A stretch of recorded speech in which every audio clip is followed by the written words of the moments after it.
জামাত ইসলামের আমির ডাক্তার শফিকুর রহমান অভিযোগ করেছেন, ক্ষমতায় না গিয়েও কেউ কেউ ক্ষমতার প্রভাব দেখাচ্ছেন এবং প্রশাসনিক কু করার মতো কর্মকাণ্ডের চেষ্টা করছেন।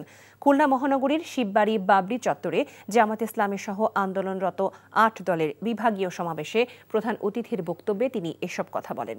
খুলনা থেকে মোহাম্মদ আবু তৈয়বের পাঠানো রিপোর্ট, ক্যামেরায় ছিলেন আজিজুল ইসলাম। খুলনায় জামায়াত ইসলামী সহ সমমনা ৮ দলীয় জোটের বিভাগীয় সমাবেশ। সোমবার বিকেলে সমাবেশ শুরুর আগেই বিভাগের বিভিন্ন জেলা থেকে আসা নেতাকর্মীদের ঢল নামে শিববাড়ি বাবরি চত্বরে।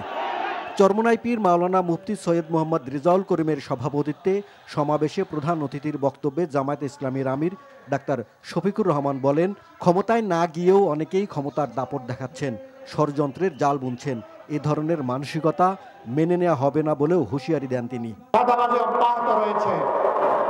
দুর্নীতি অব্যাহত রয়েছে, ক্ষমতায় না গিয়ে অনেকে ক্ষমতার দাপট দেখাচ্ছে, প্রশাসনিক কু করার চেষ্টা করছে।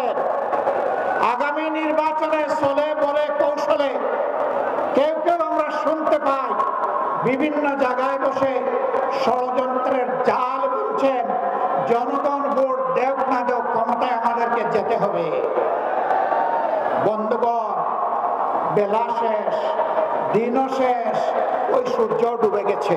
ইসলামী আন্দোলন বাংলাদেশের আমির মুফতি সৈয়দ মোহাম্মদ রেজাউল করিম, বাংলাদেশ খেলাফত মজলিসের আমির মাওলানা মামুনুল হক, নেজামে ইসলাম পার্টির আমির অধ্যক্ষ মাওলানা সরওয়ার কামাল আজিজি, জাকপা মুখপাত্র ইঞ্জিনিয়ার রাশেদ প্রধান বক্তব্য রাখেন। জনগণ তো আপনাদের পক্ষে মতামত রায় দেওয়ার মতো পরিবেশ নেই।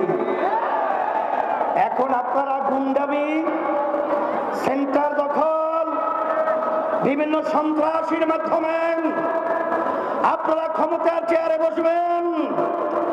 সেদিন ভুলে যান।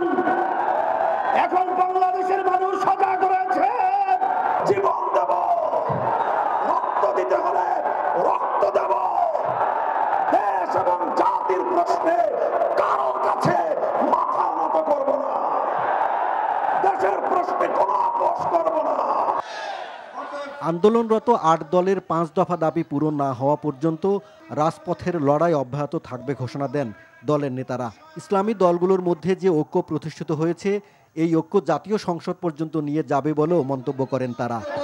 NTV news desk.